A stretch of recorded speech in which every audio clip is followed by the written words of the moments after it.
Hello दोस्तों, आप सबको प्रभु यीशु के नाम से जय मसीह। एक बार फिर से आप सबको अपने इस वीडियो में मैं आपका स्वागत करता हूं। दोस्तों, आज इस वीडियो के द्वारा आज हम आपसे मैं बात करने वाला हूं, क्या सूअर का मांस खाना बाइबल में पाप माना जाता है? क्या सूअर का मांस नहीं खाना चाहिए? क्या हमें बाइबल के अनुसार सूअर का मांस खाना चाहिए या नहीं खाना चाहिए? क्या एक मसीही व्यक्ति को शाकाहारी होना चाहिए?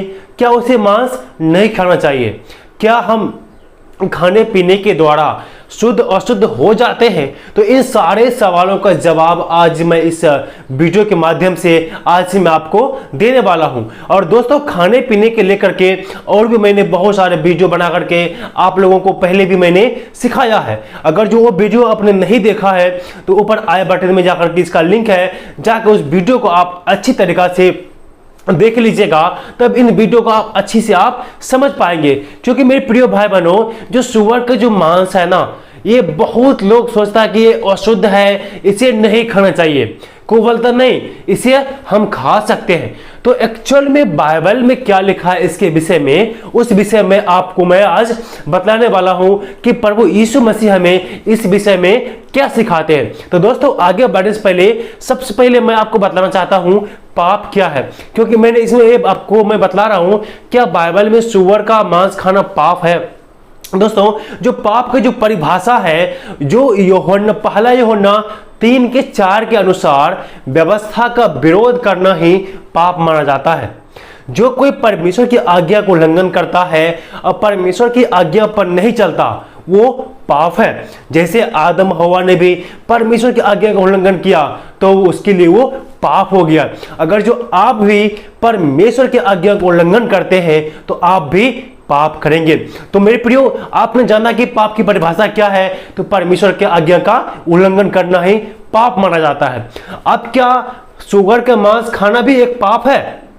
क्योंकि मेरे प्रिय भाई बहनों, जो पुराना नियम की जो व्यवस्था की पुस्तक है, यानी व्यवस्था विवरण, उसका 14 अध्याय में सूअर भी और कौन से पशु शुद्ध है, कौन से पशु अशुद्ध है, उसे व्यवस्था विवरण के 14 अध्याय में अच्छे से बतलाया गया है। अगर जो आप व्यवस्था विवरण के 14 अध्याय को आप नहीं पढ़े हैं तो इसे वीडियो को देखने के बाद आप उसे पढ़ लीजिएगा, तो आपको अच्छे से समझ में आ जाएगा क्या शुद्ध है, क्या अशुद्ध है।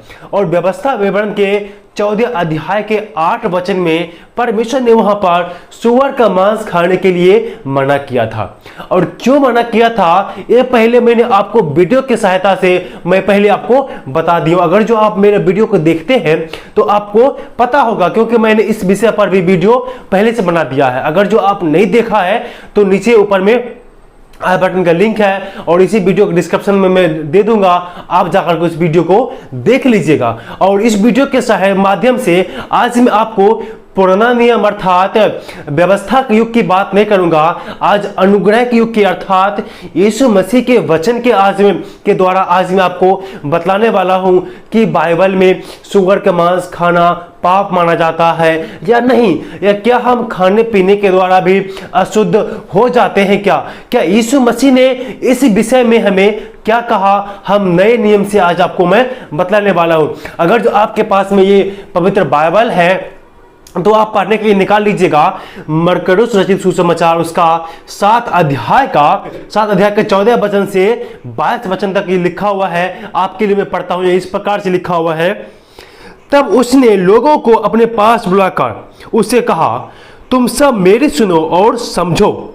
ऐसी कोई वस्तु नहीं जो मनुष्य में बाहर से समाकर उसे अशुद्ध करे, परंतु जो वस्तु मनुष्य के भीतर से निकलती है वही उसे अशुद्ध करती है। प्रभु यीशु मसीह यहाँ पर अपने शिष्यों को सिखा रहे हैं कि सुनो, मेरे पास आओ और समझो। क्या तुम ना समझो?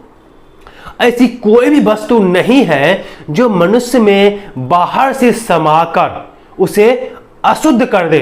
अर्थात जो भी आप खाते पीते हैं, जो भी आप अपने भोजन के रूप में आप जिसे लेते हैं, उसे खा करके आप अशुद्ध नहीं हो सकते हैं प्रभु यीशु मसीह के वचन के अनुसार। और व्यवस्था में जो अलग आज्ञा है वो पहले मैं आपको बता चुका हूं, और ये अनुग्रह के युग का और प्रभु यीशु मसीह के वचन मैं आपको बता रहा हूं। यह जो बाइबल में लिखा है किसी उनके चेला ने नहीं कहा, प्रभु यीशु मसीह ने स्वयं अपने मुख से अपने चेलों को पास बुलाकर कहा कि तुम लोग मेरे पास आओ, मेरी सुनो और समझो कि ऐसी कोई भी वस्तु नहीं है जो मनुष्य में बाहर से समाकर उसे अशुद्ध कर दे, परंतु उसे कौन अशुद्ध करता है? जो मनुष्य के अंदर से अर्थात मन से निकलता है वही मनुष्य को अशुद्ध करता है। अब यहां पर आप सोचेंगे तो फिर मनुष्य के अंदर के अर्थात मन से क्या निकलता है? और आप उसने कहा, मतलब यीशु ने कहा, क्या तुम भी ऐसे ना समझ हो? क्या तुम नहीं समझते कि जो वस्तु बाहर से मनुष्य के भीतर जाती है वह उसे अशुद्ध नहीं करती, क्योंकि वह उनके मन में नहीं परंतु पेट में जाती है और संडास से निकल जाती है। यह कहकर उसने सब भोजन वस्तु को शुद्ध ठहराया। यह कहकर उसने सारे भोजन वस्तु के शुद्ध ठहराया। प्रभु यीशु मसीह ने यहाँ पर कहते हैं कि जो तुम भोजन करते हो, जो खाते हो, वो तुम शरीर के लिए खाते हो, मन के लिए नहीं। शरीर के द्वारा वो शारीरिक भोजन है। तुम जो भी कुछ खाते हो वो तुम्हारे मुंह के द्वारा पेट में जाता है और संडास के द्वारा, बाथरूम के द्वारा वो बाहर निकल जाता है, क्योंकि वो तुम्हारे मन में नहीं जाता है, तुम्हारे पेट में जाता है। और वैसी चीज जो तुम्हारे मन में ना जाए तुम्हें वो अशुद्ध नहीं कर सकता। और यह कर कर प्रभु यीशु मसीह ने क्या किया? सारे भोजन वस्तु को उसने क्या किया? शुद्ध ठहराया। आगे वचन में लिखा है, फिर उसने कहा जो मनुष्य में से निकलता है वही मनुष्य को अशुद्ध करता है। यहाँ प्रभु यीशु मसीह सारे भोजन को जो हम खाते पीते हैं ना उसे शुद्ध ठहराया, क्योंकि उसने साफ कह दिया कि ऐसी कोई वस्तु नहीं है जिसे आप बाहर से उसे आप में समा करके उसे वो अशुद्ध कर दे। अर्थात हम सब कुछ खा सकते हैं जो हमारे लिए, हमारे शरीर के लिए अच्छा है, उसे हम खा सकते हैं। लेकिन जो अशुद्ध होने वाली बातें हैं, जो पाप में गिराने वाली जो बातें हैं, वो क्या बातें हैं? यह प्रभु यीशु मसीह 20वें वचन में कहते हैं, फिर उसने कहा जो मनुष्य में से निकलता है वही मनुष्य को अशुद्ध करता है, क्योंकि मनुष्य के भीतर से अर्थात मनुष्य के मन से बुरे बुरे विचार, बेविचार, चोरी, हत्या, परस्त्रीगमन, लोभ, दुष्टता, छल, लुचपन, कुदृष्टि, निंदा, अभिमान और मूर्खता निकलती है। ये सब बुरी बुरी बातें भीतर से ही से निकलती है और मनुष्य को अशुद्ध करती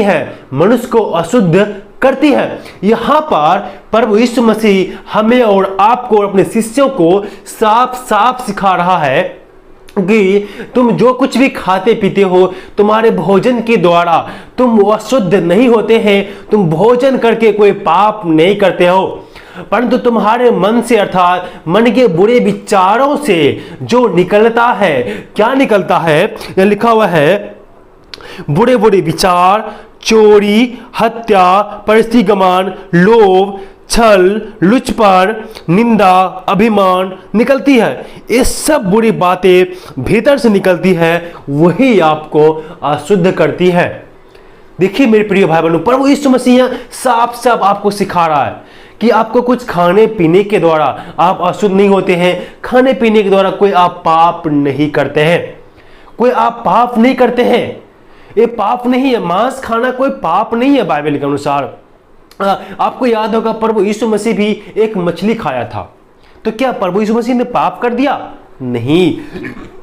खाने पीने के द्वारा हम बाइबल के अनुसार पाप नहीं करते हैं, और मनुष्य को पाप वही करता है जो उसके मन से निकलता है। बुरी बुरी विचार, गंदे विचार, लुचपन, कुदृष्टि, निंदा। अगर जो मेरे प्रिय भाई बहनों आप मांस नहीं खाते, कोई बात नहीं, मत खाइए, आपको जबरदस्ती नहीं है। लेकिन अगर जो आप बेविचार करते हैं, चोरी करते हैं, लुचपन करते हैं, गंदी नज़र रखते हैं, अभिमान रखते हैं, तो ये सारे बातें आपको बेविचार में गिराते हैं, पाप में गिराता है। ना कि कुछ खाने पीने के द्वारा आप पाप करते हैं। इसलिए आपके मन से ये सारे बातों को निकाल दीजिए। इसके खाने पीने के द्वारा आप कोई भी पाप अपराध नहीं करते हैं। और आगे हम एक वचन को पढ़ेंगे, पहला तीमुथियुस 4 अध्याय का 4 और 5। यहां लिखा हुआ है, क्योंकि परमेश्वर की सृजी गई हर एक वस्तु अच्छी है, और कोई वस्तु अस्वीकार की योग्य नहीं, पर यह कि धन्यवाद के साथ खाई जाए, क्योंकि परमेश्वर के वचन और प्रार्थना के द्वारा सब शुद्ध हो जाती है। परमेश्वर की बनाई हुई कोई भी वस्तु अस्वीकार की योग्य नहीं है, अस्वीकार की योग्य नहीं है। प्रार्थना और वचन के द्वारा उसे शुद्ध हो जाता है, उसे आप खा सकते हैं। और इस वचन को पढ़ने के बाद बहुत सारे भाई बहन ने मुझे कमेंट्स किया, तो क्या हम सांप खा लें, क्या बिच्छू खा लें, तो मेरे प्रिय क्या हम शराब पी लें, क्या तंबाकू खा लें, कोई सिगरेट पी लें? तो मेरे प्रिय भाई बहनों, मैं आज मैं आपसे कहना चाहता हूं, परमेश्वर की बनाई हुई चीज, जो प्राकृतिक चीज है, जिसे ईश्वर ने बनाया है, आप गांजा पीते हैं, आप दारू पीते हैं, आप सिगरेट पीते हैं, आप गुटखा खाते हैं, तो क्या उन चीजों को परमेश्वर ने बनाया है? वो इंसानी निर्मित है, वो इंसानी निर्मित है। बहुत सारे भाई बहन ने कमेंट्स भी किया, क्या हम शराब भी पी सकते हैं क्या कि वो प्रार्थना करके शुद्ध हो जाती है तो हम शराब भी पी लें? तो नहीं पी सकते मेरे प्रिय भाई बहनों। वचन को आप गौर से पढ़िए, क्या लिखा है, क्योंकि परमेश्वर की सृजी हुई हर एक वस्तु अच्छी है। क्या शराब को परमेश्वर ने बनाया? नहीं, परमेश्वर की सृजा हुआ चीज अच्छी है, उसे प्रार्थना और धन्यवाद के साथ में हम खा सकते हैं। और जो यीशु के बाद में जो मरकुस में मैंने क्या पढ़ा कि जो बाहर से हमें अंदर जो जाता है वो हमें अशुद्ध या पाप नहीं करता है, परंतु जो हमारे अंदर से निकलता है वही हमें पाप में गिराता है, वही हमें अशुद्ध करता है। चाहे मेरे प्रिय भाई बहनों, सुअर का मांस खाइए, चाहे कोई चीज का मांस खाइए, आप मांस खाने के द्वारा आप शुद्ध अशुद्ध नहीं होते हैं। आप सुअर का मांस खा सकते हैं, कोई दिक्कत नहीं है। हमें साइंटिस्ट बतलाते हैं और बहुत सारा स्कॉलर का भी कहना है, अगर एक सुअर का मांस को अच्छे से पकाया जाए तो उसको खाया जा सकता है, क्योंकि सुअर का मांस में कुछ ऐसे कीटाणु जीवाणु रहते हैं जो अच्छे से अगर जो नहीं पकाया जाए तो वो बीमारी का कारण हो जाते हैं। सुअर का मांस खाने से बहुत सारे बीमारी भी हो जाता है। और कहीं पर भी बाइबल में खाने पीने को लेकर के आपको नहीं रोकता है। आपको मैं एक ही चीज बताना चाहता हूं कि जो भोजन आप देखते हैं आगे आपके पास परोसा जाता है, अपने आप से एक सवाल पूछिए, क्या ये भोजन हमारे शरीर के लिए अच्छा है या नहीं? आपके लिए अच्छा है तो उसे ग्रहण कीजिए, अच्छा नहीं है उसे आप छोड़ दीजिए। चाहे मांस हो या मछली हो या शाकाहारी हो या मांसाहारी, जो भी भोजन हो, बाइबल आपको कभी भी जबरदस्ती फोर्स नहीं करता है कि आपको ये खाना ही पड़ेगा, ऐसा नहीं है। बाइबल आपको कभी पर भी कहीं पर भी ऐसा नहीं लिखा है कि अगर जो आप यीशु में विश्वास करेंगे तो परमेश्वर में विश्वास करेंगे तो आपको मांस खाना ही पड़ेगा। ऐसा कहीं पर भी हमें नहीं मिला है। बहुत सारे मसीह भाई बहन हमारे चर्च में हैं जो शुद्ध शाकाहारी है और बहुत सारे ऐसे हैं जो शुद्ध मांसाहारी है। क्या वो यीशु मसीह विश्वास नहीं करते? ये आपके रुचने पर, आपके पसंद पर डिपेंड करता है कि आपको कैसा भोजन आपको पसंद है। आप अपने पसंद के अनुसार आप भोजन कीजिए। कुछ भी खाने पीने के द्वारा आप अशुद्ध नहीं होते हैं। सुअर के मांस खाने से आप पाप में नहीं गिर जाते हैं, या किसी भी मांस को खाने से आप पाप में नहीं गिरते हैं। इसीलिए वो आपको जैसा विश्वास है वैसा आप चलिए। आपको पसंद है तो आपको खाइए, पसंद नहीं है तो आप उसे मत खाइए। उत्पत्ति की पुस्तक हम पढ़ते हैं तो आदम हव्वा के सामने परमेश्वर ने शाकाहारी भोजन, मांसाहारी भोजन दोनों रखा है। आपको तय करना है। पौलुस कहता है जो कुछ भी खाओ पियो सब परमेश्वर की महिमा के लिए करो। अगर जो आपको पसंद है तो लीजिए, पसंद नहीं है तो उसे छोड़ दीजिए, जबरदस्ती नहीं है। लेकिन सुअर का जहां तक मांस की बात है, अगर जो सुअर को अच्छी से पकाया जाए तो उसे आप खा सकते हैं, वो खाने के योग्य बन सकता है, लेकिन उसको खाने से हमारे शरीर में भी बहुत प्रकार का बीमारी उत्पन्न हो जाता है।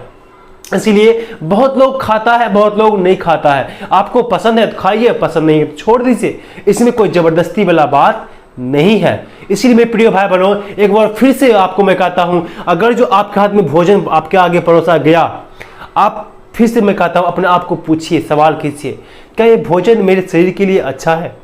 आपको जो अच्छा लगता है, जो रुचता पचता है, उससे आप खाइए। जो आपको पसंद नहीं है उससे आप मत खाइए। कोई जबरदस्ती आपको नहीं है। लेकिन बाइबल के अनुसार आप पाप नहीं करते, खाते हैं तो पाप नहीं करते हैं, नहीं खाते हैं तो भी पाप नहीं करते हैं। ये आपके पसंद पर के ऊपर में डिपेंड है, आपको किस प्रकार का भोजन चाहिए। न प्रभु यीशु मसीह आपको मना करता है, न आपको बाइबल मना करता है इन सब चीज करने के लिए। आप पसंद है तो खा सकते हैं, पसंद नहीं है तो आप नहीं खा सकते हैं, क्योंकि वचन को मैंने आपको अच्छा से समझा दिया है। दोस्तों, ये था छोटी सी वीडियो। मैं उम्मीद करता हूं कि इस वीडियो के माध्यम से आपको जानकारी मिला होगा और आप कुछ सीखे होंगे। अगर आपने कुछ सीखा है तो प्लीज हमारे चैनल को आप सब्सक्राइब कर लीजिए, और वीडियो पसंद आया है तो सब्सक्राइब भी कर करके अपने दोस्तों में, रिश्तेदारों में से आप शेयर कीजिए, ताकि उन लोग भी सच्चाई को जान सके और सच्चा मसीह जीवन जी सके और अपने आत्मिक जीवन में वो आगे बढ़ सके। आप सबको परमेश्वर आशीष दे। आमीन।